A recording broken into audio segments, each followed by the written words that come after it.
Até agora, eu tratei de lhes comprovar pela Bíblia que Deus preserva os seus rabiscos como instrumentos dentro do seu plano.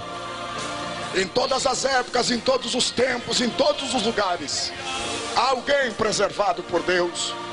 Mas deixe-me, na conclusão da mensagem, lhes provar nas expressões destes versículos que Deus também preserva para a salvação rabiscos em todos os cantos da terra.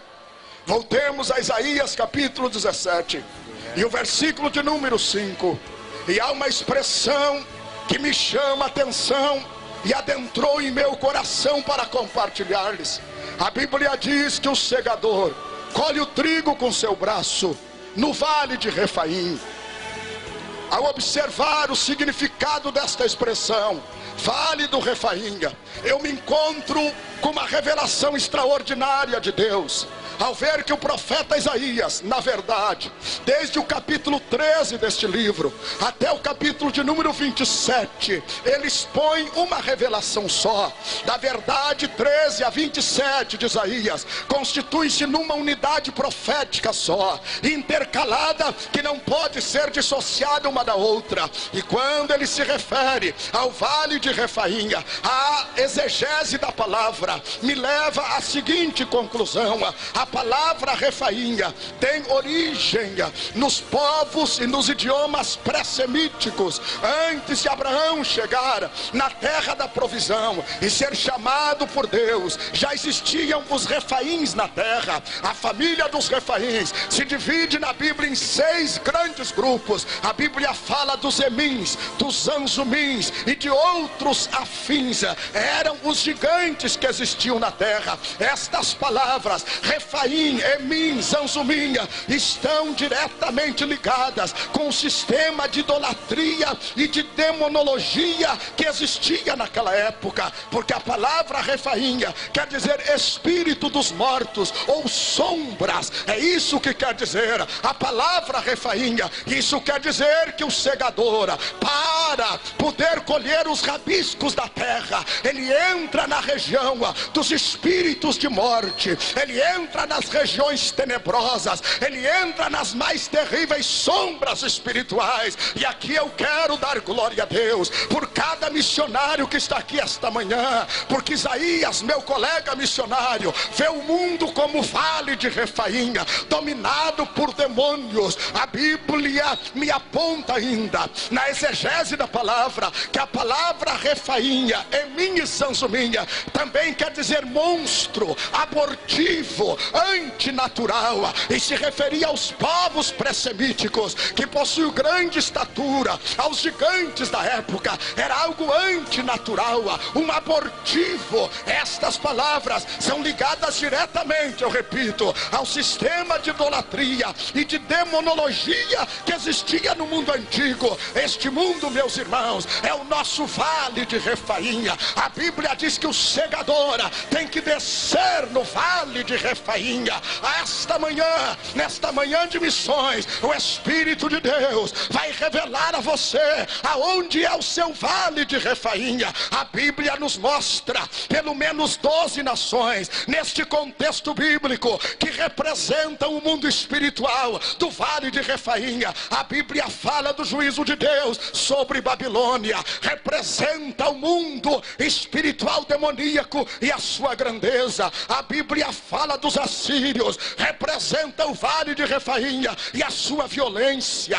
A Bíblia fala dos filisteus, representa o vale de Refaim e os seus enganos. A Bíblia fala de Moabe no capítulo 5, representa o vale de Refaim e a sua imoralidade. Há uma profecia contra Damasco. Os Círios representa o vale de Refaim e as suas ilusões demoníacas. A Bíblia fala de Samaria, representando as 10 tribos rebeldes do norte. Fala do vale de Refaim e a sua rebeldia contra Deus. A Bíblia anuncia um juízo contra a Etiópia. Fala do mundo como vale de Refaim e a sua altivez contra Deus, porque os etíopes eram altivos, inimigos, eram mensageiros velozes, um povo terrível e uma nação polida. A Bíblia fala do Egito, é o vale de Refainha e a sua idolatria. A Bíblia está dizendo que os ídolos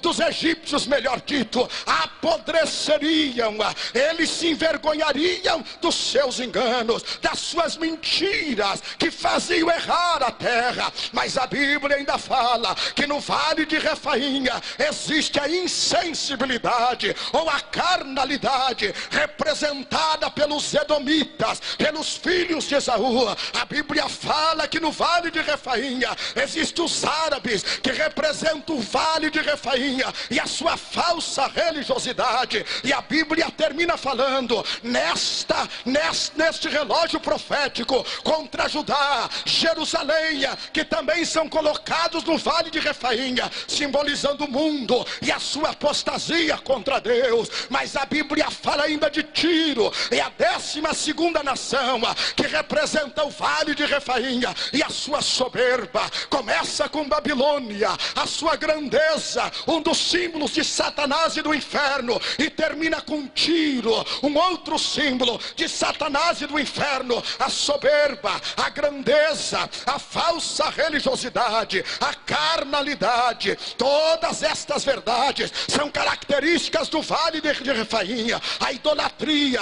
a altivez, a ilusão espiritual, aquilo que parece, mas não é, aquilo que tem aparência de apostasia, de piedade, mas na verdade não é, é só ilusão. Parece que é santo, mas não é santo, parece que é puro, mas não é puro, parece que é unção, mas não é unção, parece que é pregação, mas não é pregação, parece que é louvor, mas não é louvor. É o mundo da ilusão, da falsa religiosidade. Eu quero declarar que esta ilusão está longe daqui esta manhã, porque eu estou profetizando é pela palavra de Deus, e a palavra purifica, a palavra limpa, a palavra é veraz. A ilusão do vale de Refainha, a imoralidade, a violência, a idolatria e a grandeza é lá no vale de Refainha que o segador precisa descer. Este mundo, meus irmãos, é como um vale de Refainha. As nações estão como um vale de Refainha. É um lugar tenebroso, é um lugar de batalha espiritual, é um lugar de guerra, é um lugar de desafios. Paulo vê nesta visão correlata no Novo Testamento. Ele diz: no demais, irmãos meus,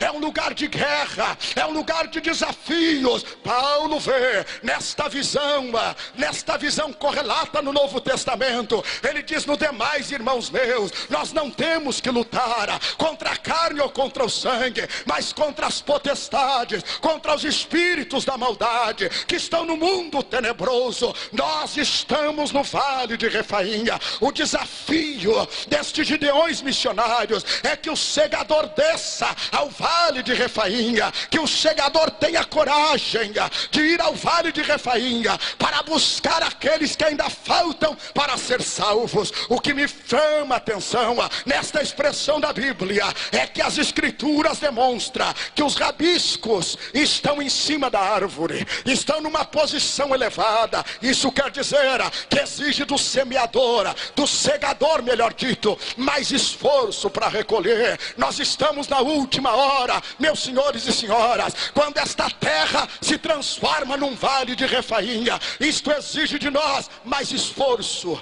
mais determinação, mais graça, mais unção. Já faz 1h10, ou melhor, 1h40 que eu estou pregando. Eu perguntei ao pastor se podia continuar. É por isso que eu ainda estou aqui, senão já teria parado. Mas por que eu estou aqui? Porque eu sinto, pastor Reuel, que nós temos que fazer um pouco mais de esforço. Nós temos que doar um pouco mais da nossa vida. Nós temos que jejuar um pouco mais. Nós temos que orar um pouco mais. Nós temos que consagrar um pouco mais. Nós temos que nos gastar um pouco mais, porque nós estamos no vale de Refaim.